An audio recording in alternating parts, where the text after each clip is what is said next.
ओम नमः शिवाय, जय माता दी। दोस्तों, खर मास में वह कौन से ऐसे कार्य हैं जो हमें बिल्कुल भी नहीं करने चाहिए, जो बिल्कुल भी शुभ नहीं माने जाते हैं। और खर मास में ऐसी कौन सी चीज़ है जिसे भूल कर भी कभी अपने घर में नहीं लेकर आनी चाहिए। अगर आप ऐसा करते हैं तो आपके जीवन में बहुत ही ज़्यादा मुश्किलें आने लगती हैं, समस्याएं उत्पन्न होने लगती हैं। तो इस वीडियो में आप जानेंगे कि इस महीने यानी कि खर मास जो कि 16 दिसंबर से शुरू हो रहा है और 14 जनवरी तक रहेगा, कौन से कार्य हैं बिल्कुल भी जो नहीं करने हैं। और इसके पीछे एक बहुत ही सुंदर कहानी भी है, उसको भी मैं इस वीडियो में बताऊंगी। तो वीडियो को पूरा ज़रूर देखिए और अच्छी लगी तो प्लीज़ जानकारी को लाइक कीजिएगा, शेयर कीजिएगा और इस चैनल को सब्सक्राइब ज़रूर कीजिएगा। तो दोस्तों, इस एक महीने में कोई भी शुभ कार्य जो होते हैं हमें नहीं करने चाहिए।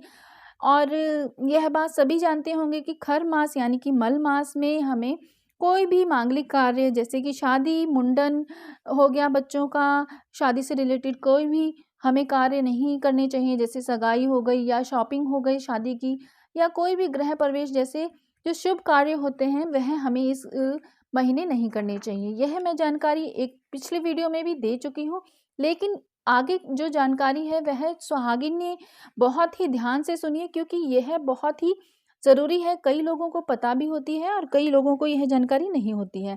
तो दोस्तों, हर सुहागिनों को सुहाग का कोई भी नया सामान इस महीने नहीं खरीदना चाहिए। अगर पहले से ही कोई आपने घर में रखा हुआ है न्यू चीज़ जो आपने यूज़ नहीं की है, जो कि कोरी है बिल्कुल, चाहे वह बिंदी हो गई या सिंदूर की डिब्बी हो गई, चूड़ियाँ हो गई या कोई भी साड़ी या कॉस्मेटिक श्रृंगार का जो सामान होता है, वह हमें इस महीने जो न्यू लेकर अगर आपने पहले से ही रखा है वह हमें इस महीने यूज़ नहीं करना होता है। और ना ही हमें कोई भी श्रृंगार की सामग्री खरीदनी होती है इस महीने। इस 1 महीने में आपने इस बात का विशेष ध्यान रखना है। अगर खरीदना चाहते हैं तो पहले ही खरीद लीजिए, या फिर आप इस खर मास के निकलने के बाद यानी कि 14 जनवरी के बाद ही आप श्रृंगार की कोई भी सामग्री या नई साड़ी वगैरह खरीदें, उसके बाद ही खरीदें, पहले नहीं। और भूल कर भी यह कोई एक कार्य अगर आपने किया तो आप जानते नहीं हैं कि कौन-सी चीज़ आपको आगे समस्या उत्पन्न जीवन में कर सकती है। तो आप प्लीज़ इस चीज़ों को करने से बचिए। और वह कौन-सी एक ऐसी चीज़ जो हमें खर मास में कभी भी अपने घर में खरीद कर नहीं लेकर आनी चाहिए, वह यह काफ़ी बहनों और माताओं को पता भी होती है, लेकिन जिन्हें नहीं पता है उन्हें मैं बता दूँ कि खर मास में हमें भूल कर भी अपने घर में कभी भी झाड़ू नहीं लेकर आना चाहिए। किसी भी स्थिति में कोई भी प्रॉब्लम हो, कोई भी सिचुएशन हो, लेकिन हमें झाड़ू नहीं लेकर आनी चाहिए खर मास में अपने घर में खरीद के। इससे हमारे घर की जो लक्ष्मी होती हैं वह चली जाती हैं। और खर मास में झाड़ू खरीदना बिल्कुल वर्जित है। और अगर आपके घर में टूटा हुआ झाड़ू है या घर में झाड़ू ही नहीं है, तो फिर भी आप खर मास में झाड़ू नया ना खरीद कर लेके आएँ अपने घर में। चाहे टूटा हो या पुराना हो, उसी को आप यूज़ कर लीजिए 1 महीने।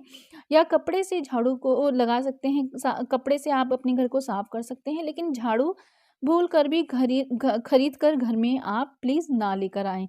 देखिए, लक्ष्मी जी रूठ जाएँगी तो जीवन में समस्याएँ हमारी उत्पन्न हो ही जाती हैं। तो यह कार्य प्लीज़ आप ना करें।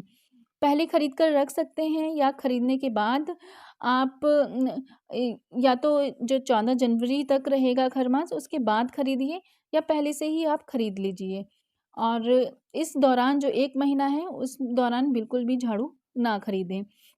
और इसके पीछे की एक कथा है कि इसके पीछे जो कथा है वह भी जान लीजिए कि क्यों यह खरमास हमारे लिए इतना ज़्यादा अशुभ माना जाता है। पौराणिक कथाओं के अनुसार खर मास की कहानी कुछ यूं है कि भगवान सूर्यदेव 7 घोड़ों के रथ पर सवार होकर लगातार ब्रह्मांड की परिक्रमा करते रहते हैं। उन्हें कहीं पर भी रुकने की इजाज़त नहीं है, और उनके रुकते ही जनजीवन भी जो है वह भी ठहर जाता है। लेकिन जो घोड़े उनके रथ में जुते होते हैं वे लगातार चलने व विश्राम ना मिलने के कारण भूख प्यास से बहुत ही थक जाते हैं। उनकी इस दयनीय दशा को देखकर सूर्यदेव का मन भी द्रवित हो गया और भगवान सूर्यदेव उन्हें एक तालाब किनारे ले गए। लेकिन उन्हें तभी यह भी आभास हुआ कि अगर रथ रुका तो अनर्थ हो जाएगा। इसलिए घोड़ों का सौभाग्य कहिए कि तालाब के किनारे 2 खर मौजूद थे। खर यानी कि खच्चर। और जब अब भगवान सूर्यदेव घोड़ों को पानी पीने व विश्राम देने के लिए छोड़ देते हैं और खर यानी कि गधों को अपने रथ में जोड़ लेते हैं। अब घोड़ा घोड़ा होता है और गधा गधा। रथ की गति धीमी हो जाती है, फिर भी जैसे तैसे 1 मास का चक्र पूरा करता है। तब तक घोड़ों को भी विश्राम मिल चुका होता है। इस तरीके से यह क्रम चलता रहता है और हर सौर वर्ष में एक सौर मास यानी कि खरमास कहलाता है। तो दोस्तों, इसके पीछे की यह कथा थी, यह कहानी थी कि क्यों खरमास जो है वह 1 महीने के लिए आता है और हमें कोई भी शुभ कार्य इसमें नहीं करने होते हैं। ये जानकारी अच्छी लगी है तो प्लीज़ वीडियो को लाइक कीजिए, औरों के साथ ज़रूर शेयर कीजिए, चैनल सब्सक्राइब ज़रूर कीजिए। ओम नमः शिवाय, जय माता दी।